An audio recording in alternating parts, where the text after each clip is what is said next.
Alright, Shalom, Shalom. First and foremost, I want to say Kal Halalim Yahweh, Bashim Yahweh Shai, Bashim Harakah Kadash, Barakadam, Salakia. Double honors to the elders and apostles of Great Millstone, peace and blessings to the hopeful elect. It's a little brother here, Shema Shawan, with a new video, and Adonai Ratazah, it'll be edifying, to the hopeful elect. Only four until the hopeful elect. I don't care about edifying you heretics, man. You fucking black monkeys, man. Alright? There's already too many of you, man. There's just too many black monkeys walking the earth, man. Alright? Y'all done reached the nigga quota, man. Y'all way past the nigga quota, alright? It's not even really supposed to be one of you. But, we don't want to get too far off topic, man. But, once again, only for the hopeful elect. So, I want to do this lesson talking about elections. A quick hitter, it doesn't have to be terribly long. Alright, but this is the book of Deuteronomy, chapter 17, verse 14. When thou art come into the land which the Lord thy power giveth thee, and shalt possess it, the land of Canaan, alright, Israel, okay, and shalt dwell therein, and shalt say, I will set a king over me, like as all the nations that are round about me, that are about me.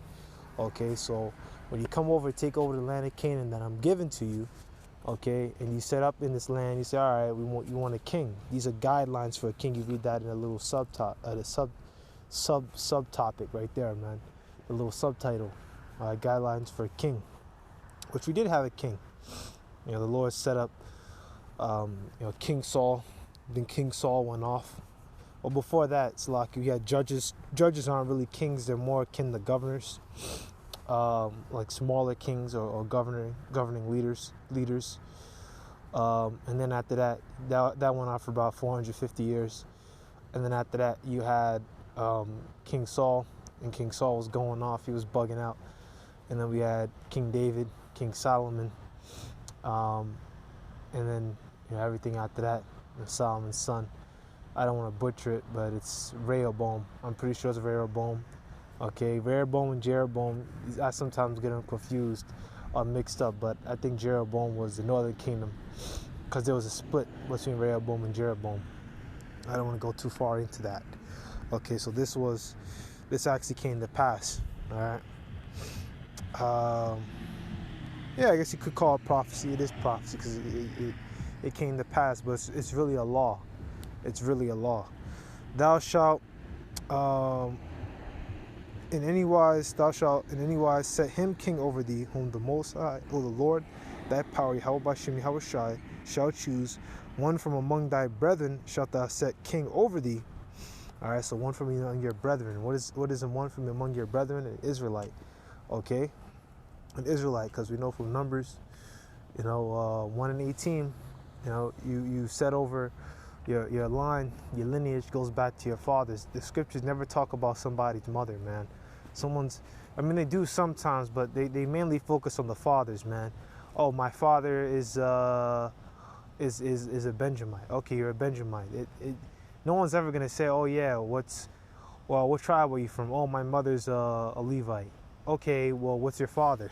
No one's dealing with your mom, man. Your mom is just a receptacle. She takes the seed, the man plant the tree, the woman raised the seed. That's all. It's not hard to understand. Okay? One from among thy brethren shalt thou set king over thee. Thou mayest not set a stranger over thee, which is not thy brother. Which that word for stranger is nakar, which usually that word is for, literal strangers, like people that are not of the Israelite bloodline. Okay, people that are not Israelites, okay? But it depends on the context. You have to look at, when you see that word stranger, you have to look at the context. You have to look at it, okay? Because sometimes stranger can mean someone that's outside the family, okay? Or like in the case of the law about a brother's wife, okay? About a brother, if the brother died, the husband's brother is supposed to take his wife and raise up seed and build his brother's house. Okay, when you see stranger there, that just means another Israelite, man. It just means an Israelite that's not of that line, man. They want to get the brother. They want to get the closest family member, okay? But here, okay, a stranger is not talking about an Israelite foreigner, because an Israelite foreigner is an Israelite. He may look a little different. He may look like the heathen. It doesn't matter how he looks. An Israelite is an Israelite is an Israelite. Whether he look like a Moabite or a Japhite or an Ishmaelite, if his daddies go back to Israelites, he is an Israelite. Case in point. All right, period. Okay? But we're not supposed to put foreigners over us, man. I don't want to go that far down, but all right, we're not supposed to put foreigners over us, man. All right, because people in this society, man, they do lots of, they vote, man. All right, this is fucking madness. Now we know the reason why, the U.S. government pushes voting. All right, it's because the U.S. is a Roman Empire coming back, and brothers already know the deal. It's all throughout Revelation, the beast that was, yet is not, yet is. Okay, all right, America is Rome in the reincarnation, man. All right, that beast, the dragon, is a Roman Empire which gave its power unto the beast, which is NATO and the EU. All right, and then out of that beast, you got America. All right, out of all those European countries, man, you get America. Okay, and America is that whore that sit upon many waters, and brothers already know the deal on this, so that's why I don't want to go too far into it. All right, but America is that beast, man. America is that beast that was, okay, that was, yet is not, because America is not Rome. They're not in there right now. All right, even though you got Edomite Romans that are still in Rome, okay, but this place is not in Rome. This place is not the same place as Rome, okay, but yet is, meaning that America follows Greco-Roman ideals, okay. The place where I'm at is called fucking Ithaca, man. Ithaca is a place in Greece, man. Okay, we follow Greek ideals, okay, gymnasiums, a bunch of sweaty, naked niggas in the bathtub together, okay. Fucking, the women are out of order. The women are committing adultery. Women can just get one dude, get away from her. But I don't want to get too far into it. I want to stay on topic. So here I got this article, 2020 elections prove money still goes a long way towards winning. So, campaign in the United States, just want to read the first part. I don't want to go too far into it, but I'll read it from the top. In American politics, money won't ensure victory, but it will give you Slovakia. By Sophia Gonzalez Brown, a fucking woman. December 9th, 2020. In American politics, money won't ensure victory, but it will give you a greater chance to win. Campaigning in the United States gets more expensive every cycle, and the 2020 general elections are projected to have cost an unprecedented $14 billion. Political ad spending topped $1.5 billion this year in the presidential race alone. Now, I don't want to go into the whole fucking, you know what I mean? Timeline of this, but this is before Mr. Creepy Joey over here, man, got into office, man. Biden Kaiser Biden got into power, man. All right, because if we know about the January 6th riots and how there was fraud with the votes, we know that they definitely meddled with that shit. No one was fucking going for this dude, man. No one even showed up at his fucking rallies. He had rallies. Caesar Biden had no allies, man. Claudius Caesar, aka Joe Biden, man, had no allies at his shit, man. No one was going to his rallies. His shit was empty. All right, and then this fuck nigga Trump, man, this fucking asshole. All right, he has like 30 people in his shit. Well, hundreds of people, hundreds of people at his shit. Even though there's a fucking demic going out here, he's still an asshole. Fuck him too, man. He's a fucking Edomite. Okay, they're all Edomites. Okay, but money is what wins elections, man. Not by you fucking voting. Okay, and it's according to the scriptures, it's against our laws for us to put a heathen over us. Okay, for us to willingly put a heathen over us. Now we're in captivity now, as we know, right? And we keep the laws to the best of our ability. But at the same time, let me see if I can go get it.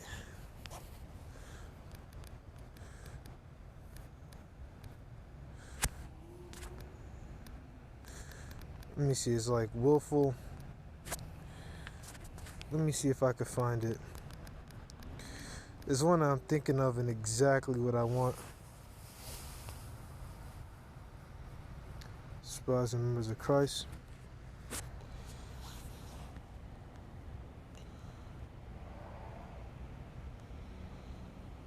Let me see, Salakia.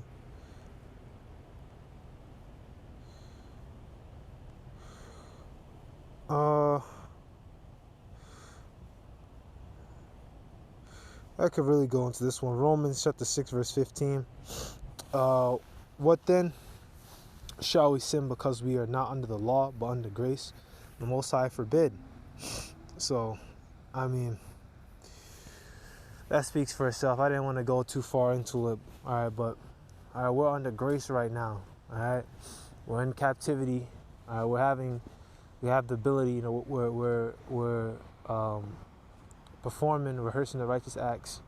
Performing and keeping the law, statutes, and commandments to the best of our ability. Okay. We're not able to keep everything. Some of us wear mixed garments, okay? For example, all right? Some of us are not able to get virgins and pop virgins and have virgin wives. We're not able to do that, okay? We're under grace right now. We're supposed to keep the law, statutes, and commandments to the best of our ability. But because we're under grace, does that mean we should just fucking sin, okay? And put these fucking heathens over us? Hell no, man, okay? These heathens do not have our best intention at heart, okay? These heathens, they wanna destroy us, man. So I want to get this one real quick. This is the book of Isaiah, chapter 30, verse 1. Woe to the rebellious children, saith the Lord, that take counsel, but not of me. Okay, so woe to the rebellious children that take counsel, but not of me. All right, they don't take counsel for the Most High by hearkening into the voice of the prophets, man, of the Most High servants. By keeping these law, statutes, and commandments to the best of their ability, by following the word of the Most High, man. Psalm 119 and 9, man. Wherewithal shall a young man cleanse his way? By taking heed to thy word, man. Okay? How else are you supposed to clean your way, man, and shape yourself up being a young man in this fucking country? All right? You gotta disconnect yourself, man. All right? That's what scriptures also say, Revelation, to leave Babylon, man. Not to physically leave Babylon, because you leave Babylon. Everywhere is controlled by Babylon the Great, a.k.a. America. Okay, but to leave her mentally, to leave her in spirit. Okay, leave her ways, leave her customs. Okay, that's all that means. Not to physically leave. You can go down to Ham land or Moab land. You're gonna have the same shit. Them Moabites gonna treat you the same fucking way because they're under their daddy Esau, man. All right, the Moabites made a deal with Esau also, okay. But not of me, and that cover with the covering, but not of my spirit, okay. And you can read it in LT version. You make plans contrary to mine. You make alliances not directed by my spirits, not directed to my spirit, that they may add, back to King James version, that they may add sin to sin. Okay, so they cover themselves. They make alliances, okay, but not of the Most High Spirit, meaning that they're not following the will of the Most High. These niggas out here who are telling you to vote, people that are looking forward to the, 2023, 2024 elections, okay?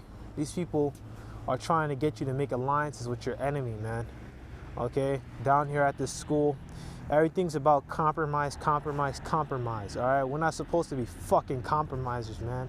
That's so fucking weak, man, okay? Oh, well, if you can't beat them, might as well join them. No, nigga. Hell no, all right? I'm going to get this last scripture after this one. Verse 2, that walk to go down into Egypt and have not asked in my mouth to strengthen themselves in the strength did not ask them to strengthen themselves in the strength of Pharaoh and to trust in the shadow of Egypt. Okay? So, when you read it here, all right, you have put your trust in Pharaoh's protection, which Pharaoh merely means great house. Okay.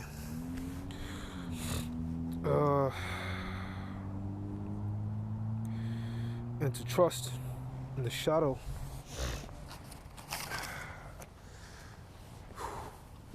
All right, and to trust in the shadow of Egypt. All right, and I was playing circumspect here, you know. I mean, I could be at the fucking edge of campus and somehow someone finds their fucking way to me. I mean, that is some fucking bullshit, man. I mean, do I have to leave? Do I have to just get up and go like halfway down the fucking block to get some peace and quiet around here? Okay, but back into it, man. All right. So as I said, and have not asked at my mouth, all right? You have gone down to, when you read to NLT version, without consulting me, all right, these people, okay, which this actually happened, right? Judah made treaties with Egypt. You know, if I'm correct, they tried to get back at the Syrians and do some funky deals against the Syrians, and it was worthless, man, because, you know, Isaiah in the scripture, he's prophesying that Judah would fall to Babylon, man, that they're going to get theirs for trying to, you know, go against the Most High. That so verse 2, that walked to go down to Egypt and have not asked in my mouth to strengthen them. So our people don't ask for the Most High. When they go among these people, they don't ask the Most High for counsel.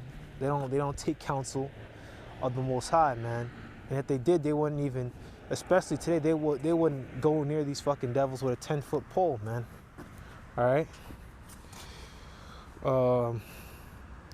Strengthen themselves in the strength of Pharaoh, and to trust in the strength in the shadow of Egypt.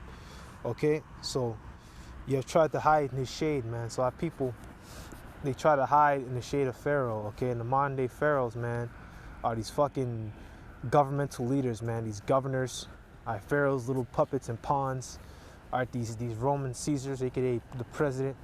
Okay, which the president is really controlled by bankers and very elite, you know, top of the line, man, elite banking families, man. And when you go into these a lot of these political funding events, they make you think that it's really donations, all right, but it's not donations, man. These presidents and these people, when they go on campaigns, they get a payroll from private companies and interest groups. All right, and these interest groups pay top dollar. These interest groups are ran by high-level Luciferians, man. And it's all their money. It's all their money, and they just circulate it through the economy, man. They give it to their presidents, and then they pass it back to them. All right, the presidents use it and buy these campaigning ads, and these companies that run these campaign programs. What do you think they're ran by? The same ass niggas, man. So they just passing money back and forth to them at the detriment of us, man. All right. At the detriment of the so-called Black, Hispanic, and Native American, man, aka the Israelites. Okay? But we're not supposed to listen to these fucking people, man. Okay?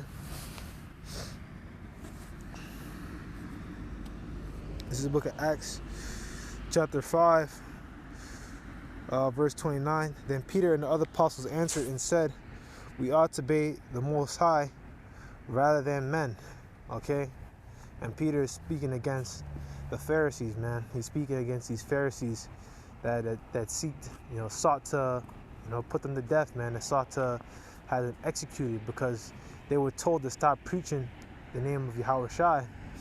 All right, and they did it anyway. Okay, likewise, what we're doing now. That's why the elders and apostles say, all right, this is the book of Acts all over again, which it is. This is the book of Acts all over again. All right, but. As I said, we're to obey the Most High rather than men, man. We're not supposed to obey these fucking governmental leaders and fucking Bidens and these other ass niggas, man. All right, these niggas are all fucking bandits, man. All right, if you're young, hope you've been noticing, man. But I've watched one video. This one dude, it's a bit old one, man. But this guy was going into, how nowadays, man. Everything is about butt cheeks, man. I don't know what the fuck happened to the youth, man. But it started when I was around in high school, man. Everyone was just talking about ass. Like, hey, man, you eat ass? Like, no, you know? But it came out of nowhere, man. And now everywhere I look, everyone's talking about ass cheeks. Now, why do you think the government, these high-level Luciferians, are pushing ass cheeks all in the popular and pop culture narrative, man? It's because they're priming the people for something, man. All right, they're priming the young boys to further accept this shit until they create a so-called utopia where everyone is just ramming in each other, man. All right, a true prison butt land, man. They're trying to turn this shit into a butt land, man. All right, and we're not fucking standing for that shit. All right, we're gonna obey the Most High rather than men, because that's their goal. That's their fucking goal, man. Is to create just a homosexual fairy tale fucking land. All right. And hell, they succeeded, man. They made this place a utopia for bandits, man. It's ridiculous, but they got what they wanted, man. All right, they got what they wanted, and now they gotta get destroyed, man. All right, they're gonna be tortured with that fire. All right, and I always bring out Revelation chapter 14. I love that chapter. All right, 14 verse 8 through 10. All right, but Lord willing, it was edifying. All right. Let's say call halal Yahweh Bashim Hawashah Bashim Harakakadash or Barakatam. That's all I got. Shalom.